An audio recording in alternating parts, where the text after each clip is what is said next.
Rubén Elías Rodríguez es expresidente del Colegio Nacional de Abogados.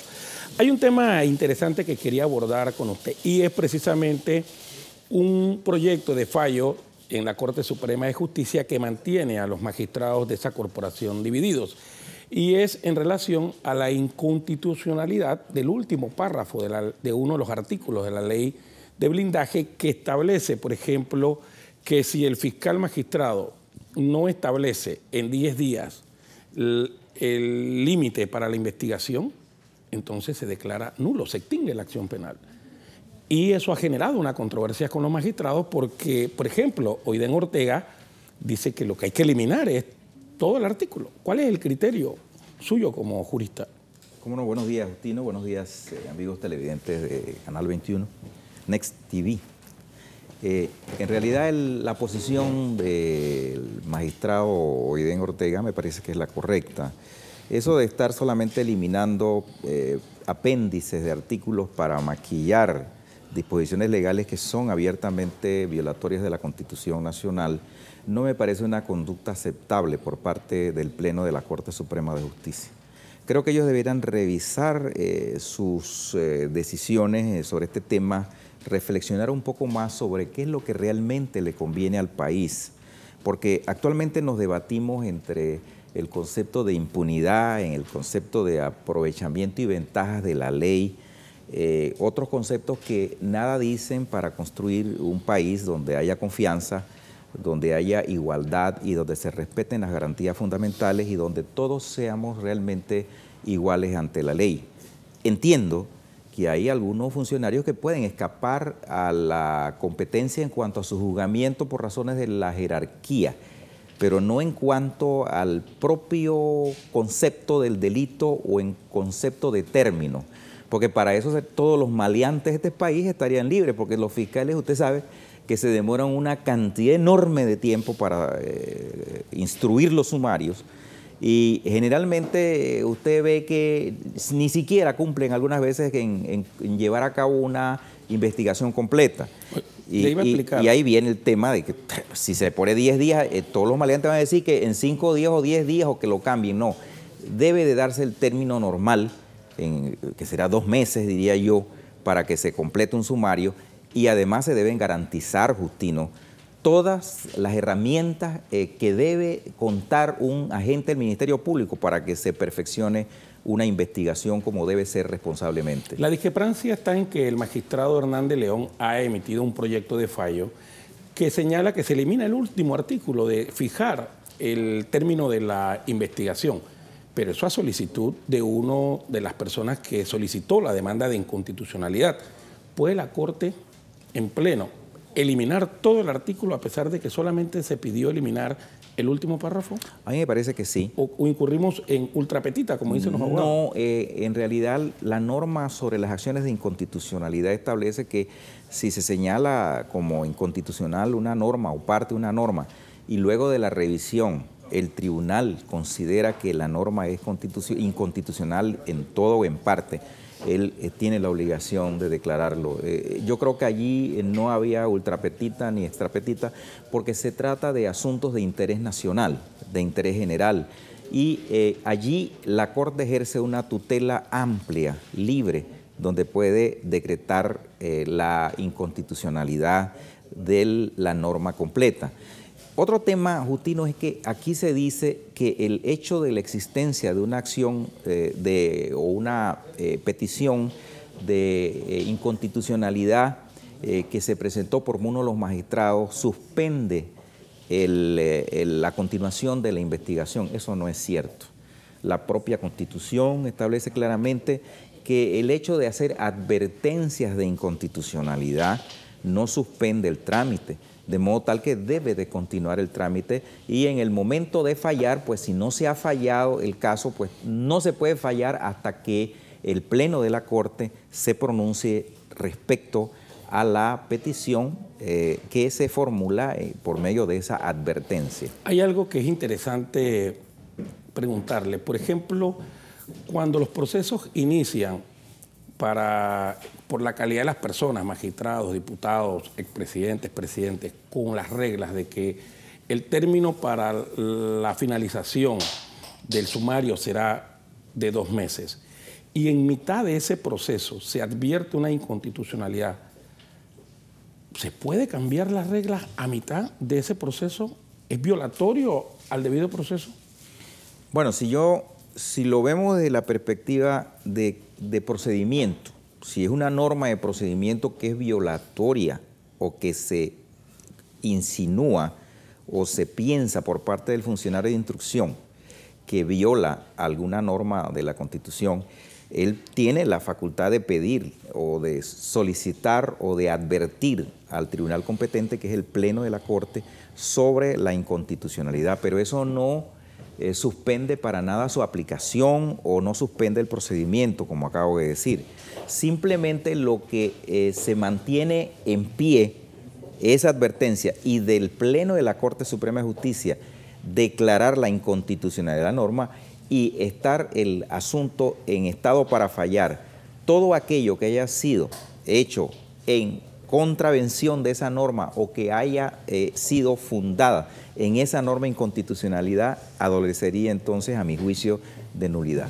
No sé si le entendí, pero usted habla de que el tiempo efectivo es 2 meses para terminar o concluir una investigación, pero los sectores de la sociedad civil dicen que debe ser eliminado y que se debe dar margen a una investigación más amplia, no definirla con 2 meses. Bueno, mire, el problema de los 2 meses es que se entiende que es un término más o menos razonable en el que un funcionario de instrucción puede realizar una investigación, pero él puede pedir una ampliación del sumario o él puede pedir una prórroga para terminar una investigación sobre aquellos aspectos en que considera que se debe todavía perfeccionar o ampliar o aclarar algunos puntos que no están debidamente aclarados en investigación. Eso es uno. El otro es que tenemos un problema de una interpretación que hizo la Corte respecto a la aplicación del Código Procesal Penal, que eliminaron lo que se llama la ampliación del sumario, es decir, que un juez antes, de acuerdo con la ley ordinaria o el sistema podía ampliar el proceso. Podía en la audiencia preliminar decir, venga, practíquese esta prueba, practíquese esta otra prueba, hay que profundizar en este tema y ordenarle al fiscal que lo hiciera. Pues eso con el Código Procesal Penal no existe por razón del sistema garantista. Otra pregunta, estimado jurista. El Contralor ha advertido o ha suspendido los pagos a diputados suplentes que trabajan en otras instituciones.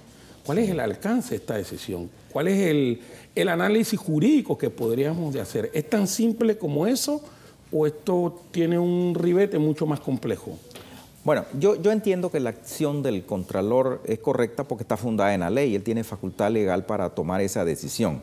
Ahora, que la resolución de él sea violatoria de alguna norma de carácter administrativo. ¿Por qué podría ser violatoria? Bueno, pudiera ser violatoria porque se sostenga de que ellos tienen derecho a ese emolumento o que realmente el procedimiento que le dio o fundamentó para la toma de esa decisión no se ajustó al canal de procedimiento administrativo o alguna razón que fuese. Yo no estoy diciendo que lo sea.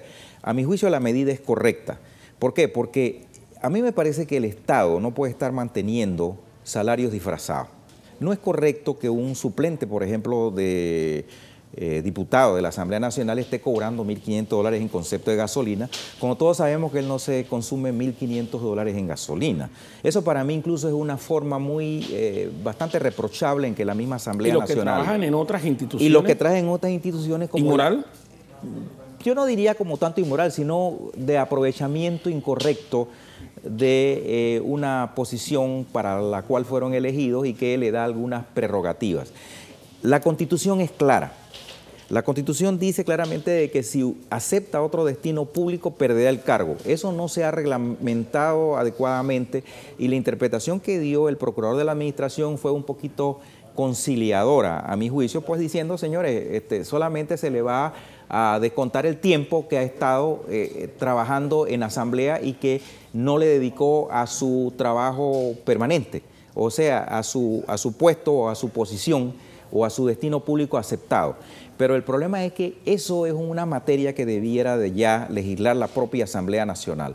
o son diputados suplentes con un salario determinado donde se le hagan las deducciones. O tienen dos funciones. O bien, se trabajan en sus funciones y se dan dieta por las veces en que ellos tienen que asistir a la Asamblea Nacional. Dejaría de ser atractivo entonces el cargo de suplente a diputado. Pero es que el problema es que no es de ser atractivo, no. El problema es de la vocación de servicio. Claro, pero en un país clientelista como este. En un país justino, electorero como el nuestro, decir. Todo el mundo ve qué beneficio particular puede obtener de ser elegido en un cargo. Quería aprovechar también su presencia aquí a ver si nos da una opinión sobre un proyecto de ley que regula el ejercicio de la profesión del periodismo, que habla de un salario mínimo para los periodistas de $1.000 y que ha generado incluso controversia con respecto al nombramiento de extranjeros en los medios, y además de eso, el tema de los caricaturistas que incluso le estaban obligando a ir a un diplomado. ¿Cuál podría ser el análisis? Usted que ha participado en comisiones sobre libertad de expresión a nivel del colegio. Así es. Mire, yo creo que debemos recordar todo lo que ha ocurrido. Recuerde que la ley 67, el periodismo fue en aquellos años, no recuerdo exactamente el año, objeto de una acción de inconstitucionalidad, precisamente creo que fue el doctor Carlos Bolívar Pedreschi. Así mismo es. Que, después de la invasión. Después de la invasión, que logró que se eliminara o se decretara inconstitucional la obligación de tener un título universitario para ejercer el periodismo. Eso fue una medida, a mí me pareció pues un poquito contraria al sentido gremial. Por ejemplo, en el sentido nuestro como abogados, nosotros siempre hemos defendido el hecho de que para ejercer la abogacía se necesita tener un título universitario. Idoneidad. E idoneidad pues que es otorgada por la Corte Suprema, ¿no? Pero en el periodismo se adujeron razones de libertad de expresión y de garantías fundamentales, y por eso la Corte resolvió declarar inconstitucional esa norma. Yo pienso que los periodistas, y yo creo que tengo mucha afinidad, porque incluso yo terminé esa carrera de periodismo, pero nunca he estado metido en ese tema. Yo pienso que los periodistas deben tener mucho cuidado con una ley. La ley no debe establecer aquellas medidas que puedan en alguna forma limitar tu ejercicio. Sí se deben dar garantías, como se ha establecido, porque la norma constitucional establece el deseo del constituyente de que estas profesiones liberales se ejerzan garantizando la sindicación, el hecho de los salarios, el hecho del tratamiento, el hecho del ejercicio libre de esa profesión.